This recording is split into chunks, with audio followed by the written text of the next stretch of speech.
ამ ნომერში განხილული მოვლენების უმეტესობა გამოწვეულია ბუნებრივი ფენომენით, რომელმაც მიყენებული ზიანის მასშტაბებით უკვე გადააჭარბა ქარიშხლებს. რა არის ეს საფრთხე და როგორ გამოვლინდა იგი გასული კვირის კლიმატურ კატასტროფებში? განვიხილავთ ქვემოთ.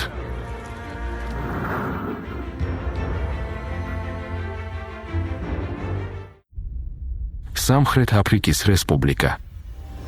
ექსტრემალურმა კოკისპირულმა წვიმებმა, ნაკადური ქარის ნაკადებმა, დიდთოვლობამ და დამანგრეველმა წყალდიდობებმა ქვეყნის 6 პროვინცია მოიცვა. ყველაზე გამანადგურებელი დარტყმა დასავლეთ კეიპმა განიცადა. ყველაფერი 4 მაისს მძლავრი მაღალი ციკლონით დაიწყო, ხოლო 10 რიცხვიდან ცივი ფრონტების ახალმა სერია დაატყდა თავს ისედაც დაზარალებულ პროვინციებს. კეიპტაუნის პორტში ქარის სიჩქარემ საათში 120 კილომეტრს მიაღწია. ავიარეისები სასწრაფოდ სხვა ქალაქებში გადაამისამართეს, ათობით ათასმა ადამიანმა დატოვა საკუთარი სახლი. სამხრეთ აფრიკის ერთ-ერთი უძველესი სპორტული კომპლექსის, ნიულენსის კრიკეტის სტადიონი წყალმა დაფარა, ხოლო მთის უღელტეხილები და ჰუგენოტების გვირაბი მეწყერების გამო ჩაიკეტა. ქალაქების ციტრუსდალი და ვუსტერი გარესამყარო სრულიად მოწყდა. როდესაც წყალმა კლება დაიწყო, ტრაგედიის მასშტაბები გამოიკვეთა. შტორმის შემდეგ ქალაქ გრაბაუში, რეგიონის ვაშლის დედაქალაქში, ბაღები ჩამოყრილი ნაყოფით გაივსო. ასევე დაზარალდა სედერბერგის ციტრუსების კორომები და ავოკადოს პლანტაციები პროვინციის სამხრეთით. სველენდამის ისტორიულ ნაწილში ქარმა საუკუნოვანი მუხის ხეილნები მოგლიჯა, რომლებიც ქალაქის მთავარ მშვენებას წარმოადგენდა. სტიქიამ რამდენიმე ეროვნული პარკი დააზიანა. კეიპტაუნში სუფრის მთის პარკში წაქცეული ხეების გამო ჩაიკეტა ბილიკის სპილოს თვალი და ტოკაის დენდრარიუმი. ვიზიტორებისთვის ცუდომა ბონტებოკის პარკში შეიზღუდა.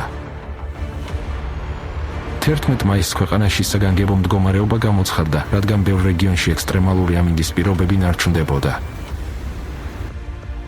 კეიპტაუნში, სადაც 4,5 მილიონი ადამიანი ცხოვრობს, ყველაზე მეტად ქალაქის გარეუბნებში მდებარე ღარიბი რაიონები დაზარალდა, 26 ასეთი დასახლება დაიტბორა. სულ დედაქალაქის აგლომერაციაში 10,700-ზე მეტი შენობა დაზიანდა და 100,000-ზე მეტი ადამიანი დაშავდა. ქალაქი ქაოსში ჩაიძირა, წაქცეულმა ხეებმა მრავალი გზა გადაკეტა, მეგაპოლისის უდიდესი ნაწილი შუქის გარეშე დარჩა. შტორმის პირობებში ელექტროენერგიის აღდგენა სასიკვდილოდ სახიფათო იყო, ამიტომ ადგილობრივ მცხოვრებლებს ამინდის გაუმჯობესების ლოდინი მოუწიათ. გაუვალი გზების გამო ლანგებერგის მუნიციპალიტეტის რამდენიმე რაიონი სასმელი წყლის გარეშე დარჩა და გარესამყარო სულ მცირე 5 დღით მოწყდა. შტორმის შედეგად დასავლეთ კეიპის პროვინციაში 11 ადამიანი დაიღუპა, 6 ხეებისა და ტოტების ვარდნისგან, 5 კი დაიხრჩო. ჩრდილოეთ კეიპის პროვინციაც დაზარალდა. მეტეოროლოგის თქმით, აქ ბოლო 70 წლის განმავლობაში ყველაზე ნალექიანი პერიოდი დაფიქსირდა. მდინარე კურუმანი, რომლის კალაპოტიც მხოლოდ ძალიან ძლიერი და ხანგრძლივი წვიმების შემდეგ ივსება წყლით, 1988 წლის შემდეგ პირველად გადმოვიდა ნაპირებიდან. პროვინციაში სტიქიამ 2 ადამიანის სიცოცხლე იმსხვერპლა. ქვეყნის ცენტრალურ ვაკე ნაწილში, სამხრეთ აფრიკის რესპუბლიკის ბეღელში, მუდმივი ტენიანობის გამო აუღებელმა მიწის თხილმა გაღივება დაიწყო, ხოლო ფერმერები მოსავლის გადასარჩენად სიმინდის დატბორილ მინდვრებში ვერ შედიოდნენ. წინასწარი შეფასებებით, გრევის მასშტაბისა და ხარისხის გამო, სტიქიის შედეგების ლიკვიდაციას ხანგრძლივი თვეები დასჭირდება.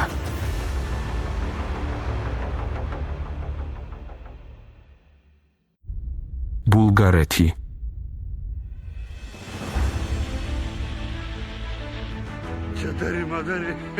თორმეტ მაისს ძლიერმა სიტყვამ ბულგარეთის ერთდროულად რამდენიმე რეგიონი მოიცვა.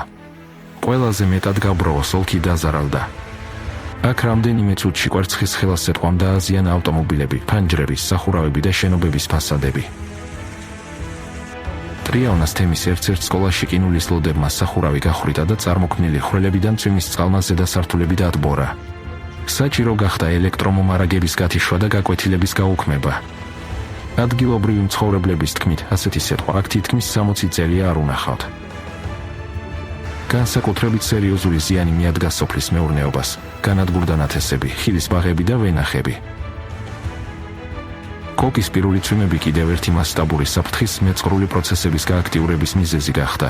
აღსანიშნავია, რომ მაისის დასაწყისიდან ქვეყანაში რეგისტრირებულია ნიადაგის 2273 ჩამოშლა. რისკის ზონაში 2 მილიონზე მეტი ადამიანი აღმოჩნდა. ყველაზე მეტად ვარნას, პლევენისა და პერნიკის თემების რაიონები დაზარალდა, სადაც ტერიტორიების თითქმის 40% მეწყრული აქტივობით იყო მოცული, რაც საფრთხეს უქმნიდა ადამიანებსა და ინფრასტრუქტურას.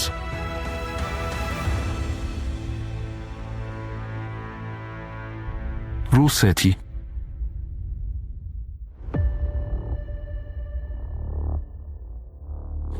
მაისის ღამეს ნოვოსიბირსკის ოლქის ისკიტიმის რაიონში 4.2 მაგნიტუდის მიწისძვრა მოხდა. ეპიცენტრი სოფელ კალინოვკადან დაახლოებით 3.3 კილომეტრის დაშორებით მდებარეობდა. მნიშვნელოვანია აღინიშნოს, რომ მიწისქვეშა ბიძგებით იაღისეულის მოპოვების ადგილების მახლობლად დაფიქსირდა, თუმცა სპეციალისტების თქმით, ეს მიწისძვრა არ ყოფილა კარიერული აფეთქებების შედეგი. ერთ თვეზე ნაკლებ დროში 24 აპრილს ამ ადგილიდან რამდენიმე კილომეტრში ასევე დაფიქსირდა სიმძლავრით მსგავსი მიწისძვრა 4.1 მაგნიტუდის. რეგიონისთვის ეს საყურადღებო სიგნალია. ნოვოსიბირსკის ოლქი არ მიეკუთვნება მაღალი სეისმურობის ზონებს, თუმცა ბოლო წლებში აქ სულ უფრო ხშირად ხდება საგრძნობი მიწისძვრები 4 და მეტი მაგნიტუდით, ხოლო მათ შორის ინტერვალი მცირდება. ასე მაგალითად რუსეთის მეცნიერებათა აკადემიის ერთიანი გეოფიზიკური სამსახურის მონაცემებით 1900 წლიდან ასეთი მოვლენა სულ 9 დაფიქსირდა, ამასთანავე მათგან 8 ბოლო 10 წლებში მოხდა. ინდოეთი. 13 მაისს ძლიერმა ჯექა ქუხილის შტორმმა გადაუარა ინდოეთის ყველაზე მჭიდროდ დასახლებულ შტატს უტარ-პრადეშს, რამაც მასშტაბური ნგრევა და მრავალრიცხოვანი მსხვერპლი გამოიწვია. ადგილებზე ქარის სიჩქარემ საათში 130 კილომეტრს მიაღწია. ეს არის ერთ-ერთი ყველაზე მაღალი მაჩვენებელი, რაც კი ოდესმე დაფიქსირებულა ამ შტატში. პრაიაგრაჯის ოლქის მცხოვრებლების თქმით, შტორმი მოულოდნელად დაიწყო და ცასულ რამდენიმე წუთში სრულიად დაბნელდა. ძლიერი ქარი შენობებს სახურავებს გლეჯდა, ჰაერში ნამსხვრევები დაფრინავდა. ადამიანები კი პანიკაში თავშესაფრებისკენ გარბოდნენ. თვალის დახამხამებაში ხეები ფესვებიანად იქნა მოგლეჯილი. ისინი სახლებსა და ავტომობილებს ეცემოდა. შენობების კედლები ენგრეოდათ თავზე იმ ადამიანებს, რომლებიც სტიქიისგან თავის დაღწევას ცდილობდნენ. 330 სახლი დაზიანდა ან სრულიად განადგურდა. ძლიერი მტვრის ქარიშხლის გამო გზებზე ხილვადობა მკვეთრად გაუარესდა, რის გამოც ტრანსპორტის მოძრაობის გაჩერება გახდა საჭირო. შტორმმა 3 სარკინი გზოხაზის მუშაობა შეაფერხა. ლიანდაგებზე წაქცეული ხეების გამო მატარებლების მოძრაობა რამდენიმე საათით შეწყდა. ფადოჰის ოლქში პონტონური ხიდის ნგრევის შემდეგ რამდენიმე ადამიანი მდინარე განგში ჩავარდა, ხოლო მირზაპურის ოლქში ხიდის დაზიანების გამო 20 სოფელი გარესამყაროს მოწყდა. სერიოზული ზიანი მიადგა სოფლის მეურნეობას, განსაკუთრებით დაზარალდა ნათესები, ასევე მანგოსა და ლიჩის ბაღები. კაუშანბიში ქარის მიერ ატაცებულმა ნაპერწკალმა ხანძარი გამოიწვია, რომელმაც რამდენიმე სახლი გაანადგურა და შინაური პირუტყვის დაღუპვა გამოიწვია. ბარეილის ოლქში საქორწილო კომპლექსის ტერიტორიაზე სახიფათო ინციდენტი მოხდა. როდესაც ძლიერმა ქარმა გადახურვის თუნუქის კონსტრუქციის გლეჯა დაიწყო, მამაკაცმა მასზე თოკი მიაბა და მისი დაკავება დაიწყო გრევის თავიდან აცილების იმედით, თუმცა მძლავრმა ნაკადმა მამაკაცი ლითონის ფურცელთან ერთად დაახლოებით 15 მეტრის სიმაღლეზე აიტაცა. რამდენიმე წამის განმავლობაში იგი ჰაერში იმყოფებოდა, შემდეგ კი მეზობელ სიმინდის ყანაში ჩამოვარდა. ვარდნის შემდეგ მამაკაცმა მცირე ხნით გონება დაკარგა, მაგრამ მოგვიანებით ყვებოდა, რომ ნათესებმა დარტყმა შეარბილა და სავარაუდოდ ციცოცხლე შეუნარჩუნა. დაზარალებული ხელებისა და ფეხების მრავლობითი მოტეხილობებით ჰოსპიტალიზებული იქნა. მთელ შტატში სტიქია მას 17 ადამიანის სიცოცხლე იმსხვერპლა, კიდევ 72 ადამიანმა კი დაზიანებები მიიღო. სიკვდილიანობის უმეტესი ნაწილი სახლების კედლების ჩამოშლამ, წაქცეულმა ხეებმა და მეხის დაცემამ გამოიწვია. ქვეყნის დედაქალაქ დელისა და ეროვნულ სატახტო რეგიონში სამინდის მკვეთრი ცვლილებები დაფიქსირდა. ძლიერ ქარს, რომლის სიჩქარემ ადგილებზე საათში 100 კილომეტრს მიაღწია, თან ახლდა კოკისპირული წვიმა და სეთქვა. შეფერხდა ინდირა განდის სახელობის საერთაშორისო აეროპორტის მუშაობა, 500-ზე მეტი რეისი გადაიდო, 15 სხვა აეროპორტებში გადაამისამართეს, ხოლო 6 თვითმფრინავი დაფრენისას მეორე წრეზე წავიდა, რამაც მგზავრებში შეშფოთება გამოიწვია. შტორმების შედარებით ჩვეულებრივი მოვლენაა ჩრდილოეთ ინდოეთისთვის ცხელ მუსონამდელ პერიოდში, მარტიდან ივნისამდე, თუმცა ამ ამინდის მოვლენის სიძლიერემ სპეციალისტებისა და ხელისუფლების სერიოზული შეშფოთება გამოიწვია. მეტეოროლოგები მიიჩნევენ, რომ უტარ-პრადეშში მომაკვდინებელი შტორმი ატმოსფერული პირობების იშვიათი კომბინაციის გამო წარმოიქმნა, რამაც ჯექა ქუხილს საშუალება მისცა, მთელი დღის განმავლობაში კი არ დასუსტებულიყო, არამედ პირიქით, გაძლიერებულიყო შტატში გადაადგილებისას. ჰაერის ცივი ნაკადები მუდმივად ქმნიდნენ ახალ ელჯექის უჯრედებს შტორმის წინ, რის გამოც იგი დიდხანს არ იშლებოდა. ასევე დაფიქსირდა ქარის მკვეთრი გაძლიერება სიმაღლესთან ერთად, რაც ჯექა ქუხილს უფრო სწრაფად გადაადგილებასა და სიმძლავრის უფრო დიდხანს შენარჩუნებაში დაეხმარა.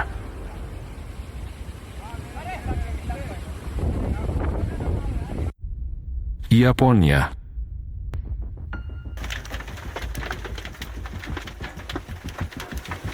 13 მაისს პრაქტიკულად ზაფხულის სიცხე დამყარდა იაპონიის რამდენიმე პრეფექტურაში. 25 გრადუს ცელსიუსზე მაღალი ტემპერატურა ქვეყნის 400-ზე მეტ მეტეოსადგურზე დაფიქსირდა. თუმცა უკვე დღის მეორე ნახევარში ატმოსფეროს ზედაფენებში ცივი ჰაერის შემოდინების გამო ამ ინდი მკვეთრად შეიცვალა. მოვიდა მოულოდნელი ჩეკა ქუხილი კოკისპირული წვიმითა და სეტყვით. ჰიოგოს პრეფექტურის ქალაქ აშიაში წვიმის შემდეგ ქუჩებში მურია წყლის ნაკადები წამოვიდა, ხოლო სანიაღურე კანალიზაცია ადგილებზე ვერ უმკლავდებოდა წნევას. ნაგანოს პრეფექტურის ქალაქ სუაში უშუალოდ მოსავლის აღების წინ დაზიანდა სალათის ბოთოლი ლატუკი. ყველაზე სერიოზული შედეგები ფუკუსიმას პრეფექტურაში დაფიქსირდა, სადაც ძლიერად დაზარალდა სოფლის მეურნეობა. დაბა ინავაშიროში სეტყვა დაახლოებით 10 წუთს გაგრძელდა, ამასთანავე სეტყვის მარცვლები სულ უფრო მსხვილდებოდა, გზები კი სწრაფად დაიფარა ყინულის თეთრი ფენით. ადგილობრივი მცხოვრებლის თქმით იგი გაკვირვებული დარჩა, რადგან ინავაშიროში სეტყვა ჩვეულებრივ არ მოდის. დაბა კუნიმიში სეტყვამ დააზიანა ბალი, ხოლო პრეფექტურის ჩრდილოეთ ნაწილში დაზარალდა ხურმა, ვაშლი და სხვა კულტურები. შეფასებებით დაზიანებული სასოფლო-სამეურნეო სავარგულების ფართობმა 140 ჰექტარს გადააჭარბა. განსაკუთრებით ძლიერი ზიანი სტიქია მატმის ბაღებს მიაყენა ფუკუსიმას ერთ-ერთ მთავარ სასოფლო-სამეურნეო სიმბოლოს.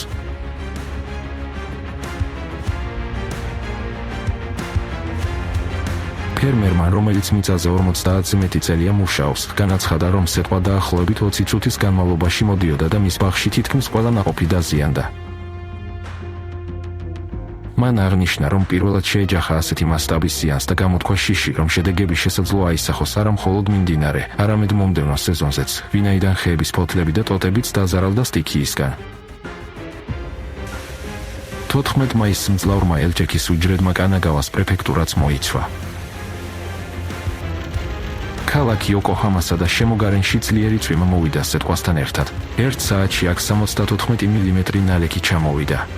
ასეთმა კოკისპირულმა წვიმამ სწრაფად გადათვირთა ქალაქის სადრენაჟო სისტემა, გზები ადგილებზე წყალმა დაფარა, ხოლო 10,400-ზე მეტი სახლი შუქის გარეშე დარჩა.